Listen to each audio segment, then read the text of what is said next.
अस्सलाम वालेकुम स्टूडेंट्स। तो आज हम बात करते हैं जी स्टाइकियोमेट्री। ये हमारे पास chemistry first year chapter number first का टॉपिक है। स्टाइकियोमेट्री बेसिकली है क्या? Stoichiometry is the branch of chemistry that deals with the quantitative relationship. यहाँ पे बात की गई है जी स्टूडेंट्स क्वांटिटेटिव रिलेशनशिप की।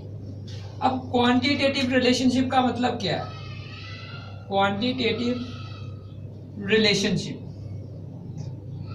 क्वांटिटेटिव रिलेशनशिप का मतलब है कि क्वांटिटी के अकॉर्डिंग आपने बताना होता है रिएक्टेंट्स और प्रोडक्ट्स के दरमियान। तो ये ब्रांच डील करती है कि किस तरह से रिएक्टेंट की क्वांटिटी और प्रोडक्ट की क्वांटिटी इंटर रिलेट कर रही, एक दूसरे के दरमियान उनका क्या रिलेशन पाया जाता है। तो वो हमें कौन बता रहा है जी? Stoichiometry. That is the branch of chemistry that deals with the quantitative relationship between reactants and products in a balanced chemical equation।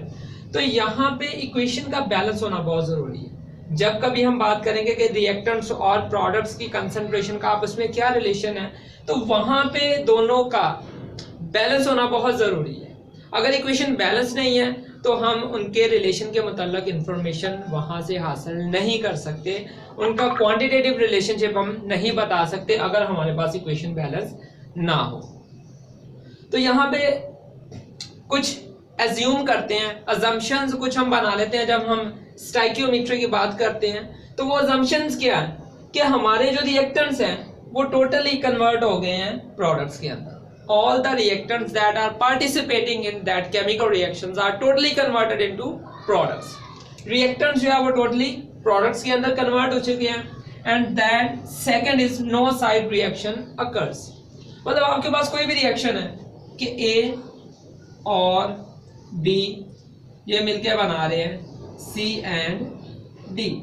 यहाँ पे A और B हमारे रिएक्टेंट्स हैं and C D हमारे प्रोडक्ट्स। स्टाइकियोमेट्री कैलकुलेशन के लिए ये essential है, रिक्वायर्ड है कि ये जो हमारे रिएक्टेंट्स हैं टोटली कन्वर्ट हो जाएं किसके अंदर? प्रोडक्ट्स के अंदर। पहला पॉइंट। और सेकंड हम ये अज्यूम करते हैं कि सी और डी के अलावा कोई भी तीसरी चीज जो है वो नहीं बन रही। तो ये दो अजम्पशंस हम बनाते हैं जब हम स्टाइकियोमेट्रिक कैलकुलेशन करते हैं। उसके बाद अगर हम बात करें स्टाइकियोमेट्री की टाइप्स रिलेशनशिप की बेस पे, तो यहाँ पे हमारे पास जो है वो तीन टाइप्स आती हैं: mass mass relationship, mass mole या mole mass relationship and mole mole relationship. इन रिलेशनशिप का मतलब क्या है? तो यहाँ पे देखें, अगर हमारे पास एक चीज है, सपोज करें हमारे पास रिएक्टेंट है, ये एक रिएक्टेंट है, हमें इसका मैस दिया गया है। एक रिएक्टेंट का मैस अगर हमें गिवन है तो इस बेस पे हम किसी भी रिएक्टेंट का मैस जो है वो कैलकुलेट कर देंगे। किसी भी एक रिएक्टेंट का मैस दिया गया होगा या प्रोडक्ट का मैस हमें दिया गया होगा, तो उस बेस पे हम जो रिमेनिंग इसमें सब्सटेंसेस हैं, रिमेनिंग स्पीशीज जो हैं, उनके मैसेज को हम कैलकुलेट करने के काबिल हैं अकॉर्डिंग टू दिस रिलेशनशिप। उसके बाद second one is mass mole या मोल मैस रिलेशनशिप। इसका मतलब क्या है कि अगर आपके पास एक चीज के मैस को दिया गया है तो आप दूसरे के मोल्स को कैलकुलेट करने के काबिल हो जाए, या फिर आपके पास इसके मोल्स दिए गए हैं या किसी भी रिएक्टेंट में से या प्रोडक्ट में से किसी के मोल्स दिए गए हैं, तो आप दूसरे के मोल्स मैस को कैलकुलेट कर सकते हैं। किसी का मैस दिया गया उस बेस पे मोल्स को कैलकुलेट किया जा सकता है, या फिर मोल्स दिया गया मोल्स की बेस पे मैस को कैलकुलेट किया जा सकता है। दैट इज मैस मोल या mole mass relationship. Third one is mole mole relationship. According to mole mole relationship आपके पास रिएक्टेंट्स या प्रोडक्ट्स में से किसी एक भी सब्सटेंस के मोल्स दिए गए हैं और आपने क्या करना है, उस बेस पे किसी दूसरे रिएक्टेंट या किसी दूसरे प्रोडक्ट के मोल्स को कैलकुलेट कर लेना। मोल्स दिए गए हैं और मोल्स की बेस पे नेक्स्ट भी आप मोल्स की कैलकुलेशन करेंगे, that is mole mole calculation. आपके कंसेप्ट के मुताल्लिक फर्दर जो डिटेल है आपकी जो समझ आएगी वो इस एग्जांपल को देखते हैं तो आपको फर्दर इसकी डिटेल का पता लग जाएगा किस तरह से हम बात कर रहे हैं कि मैस मैस रिलेशनशिप क्या है, मैस मोल रिलेशनशिप क्या है, और मोल मोल रिलेशनशिप क्या है। तो ये एग्जांपल को हम सॉल्व करते हैं, इस बेस पे जो है आपका फर्दर कंसेप्ट जो है वो क्लियर हो जाएगा। तो एग्जांपल देखें, आपको जो दिया गया है जी सोडियम बाइकार्बोनेट, सोडियम बाइकार्बोनेट की डिकम्पोजिशन हो रही है, तो वो सोडियम कार्बोनेट साथ में वाटर और साथ में कार्बन डाइऑक्साइड बना रहा है, 3 चीजें बन रही है। आपको क्वेश्चन में दिया गया है जी कि गिवन जो है 16.4 ग्राम सोडियम बाइकार्बोनेट है, 16.4 ग्राम सोडियम बाइकार्बोनेट आपको दे दिया गया है। आपने कैलकुलेट क्या करना है, इस बेस पे आपने सोडियम कार्बोनेट का मास कैलकुलेट करना है। You are provided with 16.4 gram of sodium bicarbonate and you are to calculate the mass of sodium carbonate. कैसे कैलकुलेट करेंगे इसके लिए देखते हैं, स्टाइकियोमेट्रिक कैलकुलेशंस हम अप्लाई करेंगे। फर्स्ट ऑफ ऑल देखें स्टूडेंट्स, हम इनका कंपैरिजन करवाने के लिए मैथ्स का डायरेक्ट मैथ्स के साथ कैलकुलेशन का कैलकुलेट हम नहीं कर सकते कि एक का मैथ्स दिया गया है हमें प्रोडक्ट्स के मैथ्स जो हम कैलकुलेट कर लें, तो इस तरह हमारे पास डायरेक्ट कोई भी फॉर्मूला नहीं है। फर्स्ट ऑफ ऑल हम क्या करेंगे, हमारे पास जो गिवन मैथ्स है we are to calculate the number of moles, given mass से नंबर ऑफ मोल्स हम कैलकुलेट कर लेंगे। तो गिवन मैथ्स यहाँ पे सोडियम बाइकार्बोनेट का कितना है जी 16.4 ग्राम, दैट इज गिवन मैथ्स। अब सोडियम बाइकार्बोनेट के फॉर्मूला से हम क्या कैलकुलेट कर लेंगे, मोलर मास। तो इसका जो मोलर मास आता है दैट इज 84। यहां से कैलकुलेशन करने के बाद जो मोलर मास इसका आ रहा है दैट इज 84। अब इसका मोलर मास आ गया, तो नंबर ऑफ मोल्स कैलकुलेट करने हैं हमने। नंबर ऑफ मोल्स कैलकुलेट करने के लिए हमने फॉर्मूला अप्लाई कर दिया, गिवन मास ओवर मोलर मास। जो गिवन मास है यहाँ पे दैट इज 16.4 और मोलर मास यहाँ पे क्या है जी 84।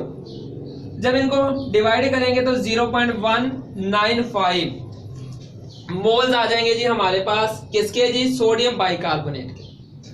अगर हम इनका कंपैरिजन करवा दें, अब यहाँ पे देखें जी सोडियम बाइकार्बोनेट का कंपैरिजन हम करवाएंगे सोडियम कार्बोनेट के साथ, sodium bicarbonate versus sodium carbonate.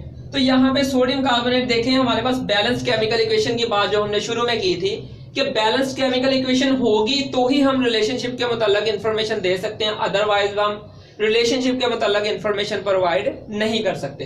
तो यहाँ पे सोडियम बाइकार्बोनेट के कितने मोल्स हैं जी, 2 मोल्स हैं। 2 मोल सोडियम कार्बोनेट के 1 मोल बना रहे हैं जी सोडियम कार्बोनेट का।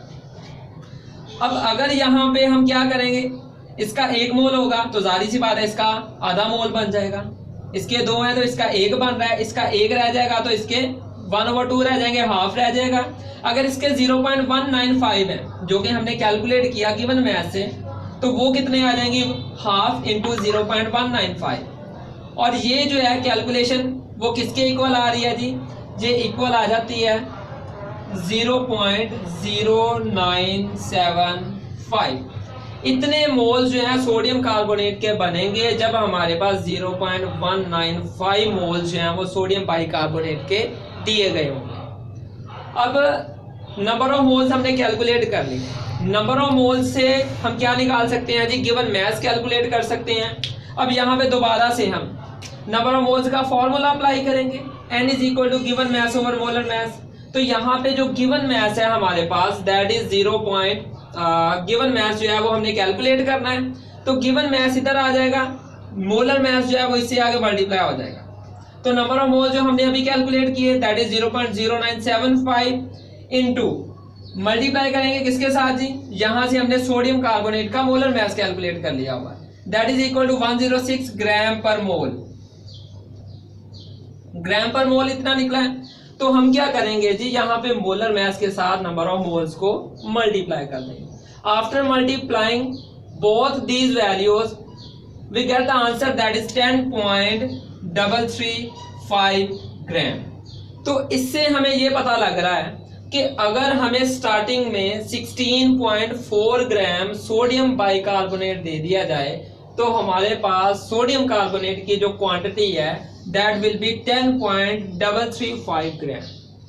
अब देखिए हमें गिवन क्या था, यहाँ पे हमें मैस दिया गया था, हमने मैस की बेस पे किसको कैलकुलेट कर लिया, मैस को।